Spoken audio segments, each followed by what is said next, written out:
I wanted to talk about 5 early bow season hotspots, and I think we threw a kind of a 6th and the 7th thing in there, or overall theme.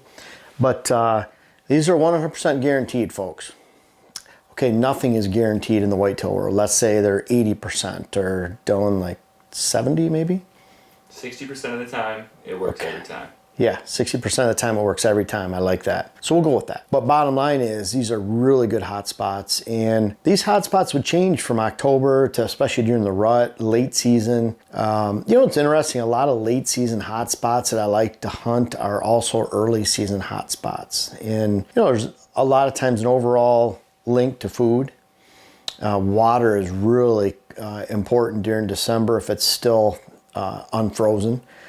But bottom line is, these are some spots that when you're thinking about where to hunt, especially during the early season, think about some of these areas that might be located where you hunt, on the land you hunt, and public land where you hunt, and they really can guide you to success right away in the early bow season. Number one, shady corners of a food plot. Big food source might be an ag field. Amazing how many deer will congregate, especially older bucks, big-bodied bucks that are putting on a lot of weight, eating a lot this time of year. How they'll gravitate to that shady side of a food source that might be like an inside corner of a big expansive ag field, and it might even be it might be dozens of acres or more, 100 acres or more of alfalfa, but they'll come out in that hidden shady corner and it becomes very defined. So you take a 100-acre field and they're coming out into the shaded portion. Now, of course, if you add a mock scrape, which is something you should add to all of these, if there's a fruit tree there, a mock scrape, water hole, those are all sweeteners and movement enhancers, and that pinpoints it even more. But just focusing on that shady side of the food plot, or a big food source, ag field. Even a stand of oaks, if you have an area where it's hidden, shady, you have shady bedding. You know, a lot of times the mature buck in the early season, and especially late summer, they're bedding in those big hardwood forests that have a lot of shade because it keeps them cool. Keeps them typically bug-free as opposed to being down in the swamp somewhere. So focus on shade for that evening hunt, especially when it comes to a big open field. And you might find a nice little pinpoint, little corner where bucks are entering, especially when it's shaded. Because that's, you know, let's face it, when there's good weather and the weather's really narrowing down to a great sit, and you know that, it's because it's cooler. And so bucks think about even that when they're going to that big open food source. So hit that cooler, shady side first. I think it seems more reclusive to them. They're not out in the open, out in the sun and exposed. Number 2, fruit trees. White oak acorns. That's our early season food source too. And I'm not going to lump all hard mass in there because you know, chestnuts are great in the early season if they're still available. But when you get into October, a lot of the openers, those chestnuts are already gone. So they're not really a great food source for deer hunting, at least in the very early season. Great for deer movement before the season begins, but it might be a September 1st opener. And you could still hunt those chestnuts. Red oak acorns are going to be later, late September, October, so they're not there yet. But those white oak acorns drop early. And then any kind of soft mass, whether it's crabapple trees, apples, pears, whatever it might be, you're really looking for that early season food source. Right now, we're getting lots of pictures and video of deer and bucks of all kinds and ages hitting an apple tree that's dropping on our property right now. They're coming across the food plot. They're going directly to that apple tree that we left right in the middle of the food plot. We have it hidden in corn, and we put a couple cameras on there. And we've even had a couple of 5-year-olds, 45 and bow, that have been in there. Pretty cool video of both of them together. So they're coming in, hitting that apple tree. It's early, and as long as those apples keep dropping, they're going to consistently hit that location and really to kind of take that big corner field that I'm talking about. If you have the ability to add an apple tree there, can be the perfect combination for them hitting those apples in a shaded spot before they go out to their afternoon, evening food source. Number 3, water holes.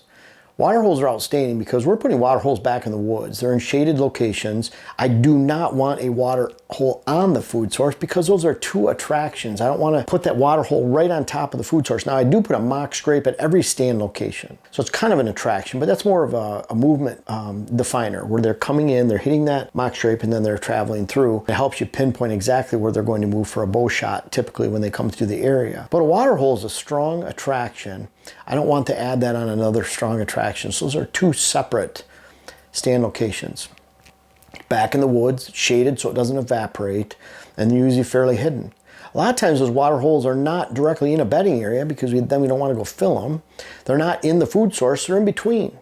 So that gives us the opportunity sometimes to hunt them in the morning, but often hunt them in the evening, afternoon as deer are exiting their bedding and heading to a nearby food source. So great pinpoint location. Add a mock scrape to that. Again, we're adding a couple different movement enhancers and sweeteners together in one location. It can be a great addition to your hunt. And if you add a fruit tree in the corner of a big ag field where you're pinpointing movement coming in and out, you have a water hole 50 yards back in the woods that you can hunt more, sometimes morning, but definitely in the afternoon, evening. Those deer just moving through, it's just one more way that you can define movement, whether it's naturally or not. Find that water hole, find where deer are hitting on the way to a food source. It can be a great early season stand location, especially when you see that consistent use. Now, we get a lot of our water holes that really peak up with use towards late October, early November. It's really strong movement. They're actually, you can tell when the pre-rut starts on some of the water holes because they won't hit them until that time. All of a sudden, a mature buck hits it at 10 a.m.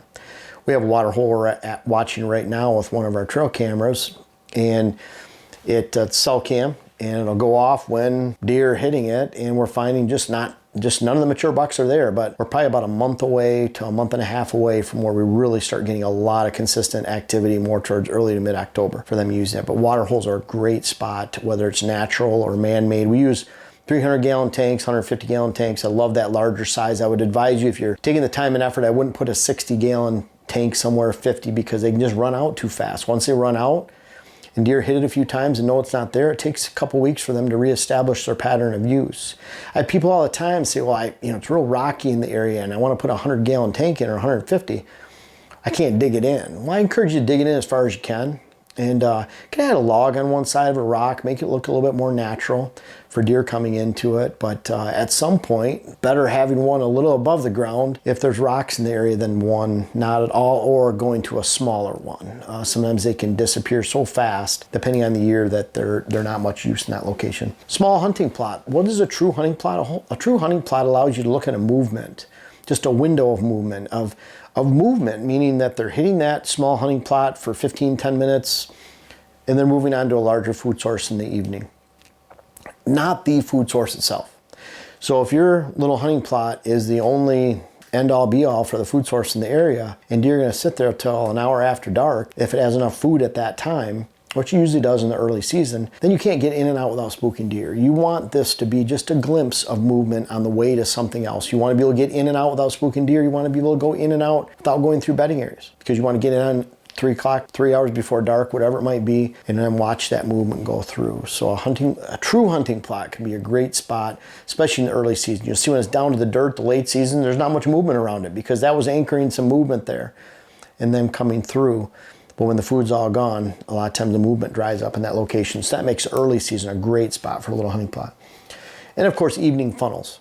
A funnel being a change of habitat, thick habitat, a constriction between a big swamp and open field, where it makes that 50-yard wide funnel of heavy cover where a buck can slip in and out. And just looking for those funnels. It could be you're finding a funnel of thick cover with a bench system out on public land. Maybe a funnel with thick cover where hardwoods meets a swamp, and it creates that travel corridor along that swamp edge on the way to food in the evening. But those are great spots to intercept a buck, doe, whatever you want to shoot in the early season and find consistent success.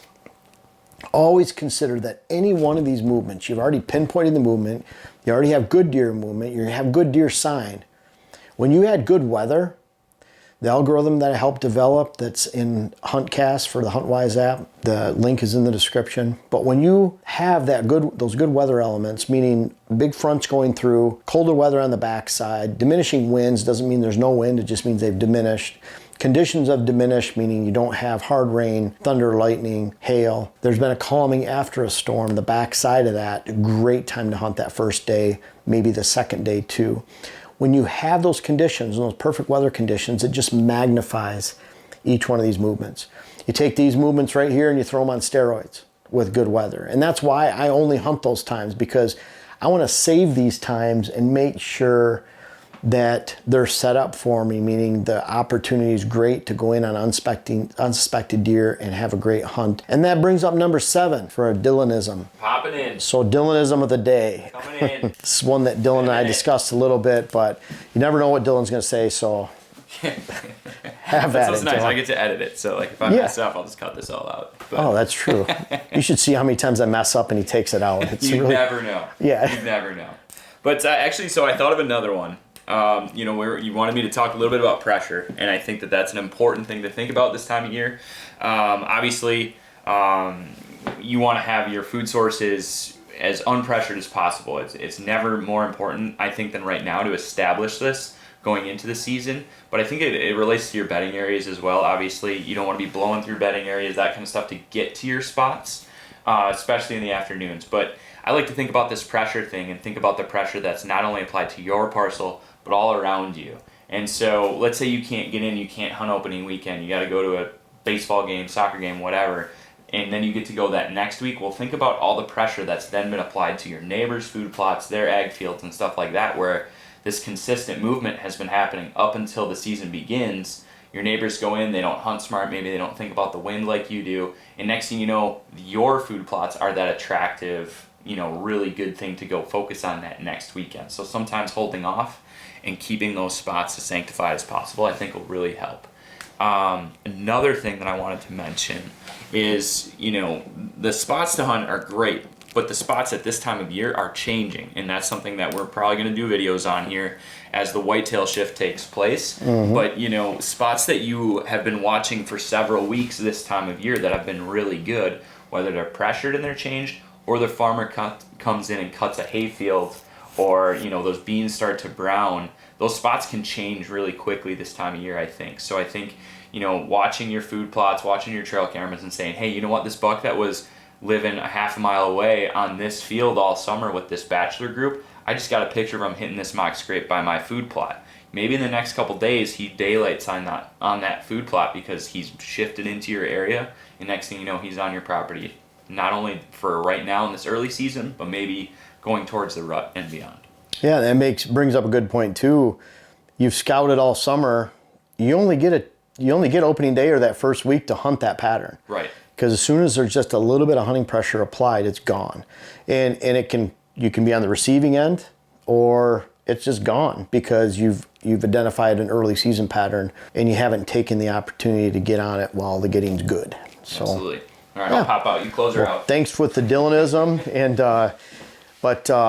So these are some pretty tried and true spots. And bottom line is, like we just mentioned, these times are fleeting, the early season. And it's not to say these water holes, for example, food source movement, pinch points, those funnels on the way to food, those can be great hunting all the way through December. And a lot of these that relate to that afternoon food movement, and that's what the early season is, can be a great spot to hunt. So try these tried and true spots. Try to identify when they're changing, like Dylan had mentioned, and then make sure that you're keeping them unpressured, because it's amazing how the October lull can be applied, or September lull can be applied to someone else's land nearby as they're applying a pressure to their land. When your land, you're not even experiencing hunting the October lull and hunting those conditions because you haven't overly pressured your land. The number one reason for the October lull or September lull is because hunting pressure has been applied.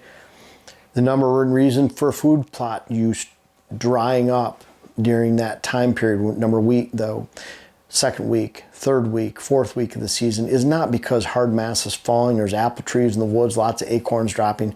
Those deer crave those food sources, those food plots, those green food sources. So number one reason that the use drops off in these coming weeks is because hunting pressure has been applied. So find some of these great spots, find spots that have been unpressured, or recognize that deer are going to be coming within that annual whitetail shift, and you can have a great early season bow hunt, not only this year, but for decades to come.